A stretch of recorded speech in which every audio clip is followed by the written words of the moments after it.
For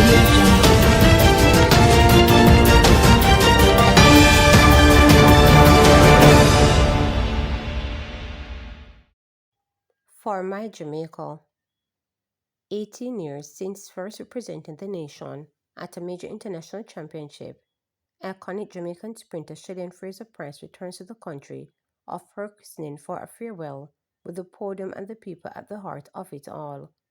Fraser-Pryce, recognized as the greatest female sprinter in the history of the sport, will take the first of her last strides at this level in what is sure to be an emotional goodbye as she looks to the end of her golden reign of success at the World Athletic Championships inside the Japan National Stadium. It's my last championship, and I think right now, because I'm just so focused on running each round, I don't want to think about the emotional part, stepping away, because those things can interfere with the preparation, Fraser-Pryce said ahead of Saturday's 100-meter at 4:55 a.m. Jamaica time. I am just really grateful to be here in this moment because, as I've said before, I've passed probably the hardest part, which was making the national team. So being here is such a huge blessing, and I'm really excited about the opportunity to be here and compete. Almost 2 decades of dominance and a fair degree of disappointments will come to an end over the next few days, but for Fraser-Pryce, this championship is not just about legacy, it's also about the present. And as she stated, she will not go quietly into the night, her focus affixed on yet another piece of sprint history and a place on the Tokyo podium. I think this is going to be an exciting championship, mostly because I'm in a good space, I think mentally. I'm good, training has been fantastic, and I'm just looking forward to putting the pieces together, she stated. I feel good going into the championship, as I said before, and going into the first round, I think for me the opportunity that presents itself is to execute the first round. And once you execute the first round and you get out the way, you have an idea of where you are, what you need to work on, and take it a day at a time. I don't want to preempt anything. I want to focus on the rounds each time and attack those and give it my all.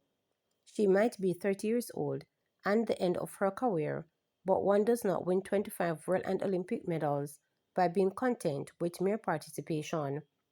Fraser-Pryce, a two-time Olympic and record five-time World Championship 100-meter champion, made it clear that she's in Tokyo on business. My ultimate goal is to stand on the podium, of course. 2007 when I started my career, it actually started in Japan.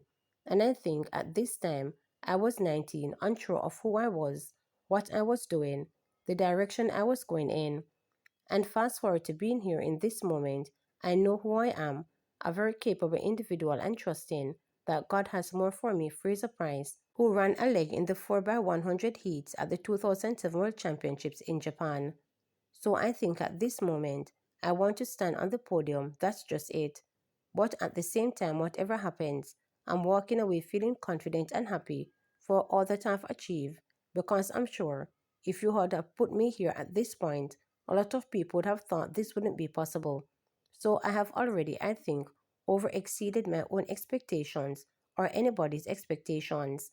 She added that her efforts in Tokyo, which will include the 4x100 relay, are meant to inspire and show appreciation for the support that she has enjoyed over the years. When I step on the track, I'm not just stepping on the track for me, it's for my son, who is here with me. And I can tell you, by the way, that my son is my hardest critic. He is like, Mom, no more Ford, please. So it's not just for my son, it's for everybody. It's for all of Jamaica. It's for every single person that has been riding with me since forever, stated Fraser-Pryce. I remember when I just started, I don't want to bring it up, but I remember when I just started, some people were like, take her off the team. She's too young. She's too inexperienced for this moment. So for every single person that is chasing a dream or a goal and you feel like you're stuck, you don't know where to go, continue to believe that there's more, and ultimately you get to decide when, where, and how. Nobody gets to decide that for you. So when I step on the track, I'm stepping on the track with all of that, being mindful and celebrating the moment, the history, and everything. And I'm excited about it. I really am. I will have on my game face, but I'm excited, Fraser-Pryce smiled. Not for the first time in her career, Fraser-Pryce come into a championship with the odds stacked against her. Her podium ambition on the evidence of the season will take more than a surprise for most, but who is willing to bet against the Queen? Kendall train crash site being recommended for National Monument Declaration. A recommendation will be made for the Kendall train crash site in Manchester to be declared a national monument.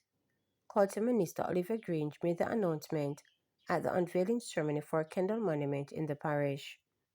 Ms. Grange also noted that through collaboration with the Manchester Municipal Corporation, a memorial park and museum will be built at the monument's location.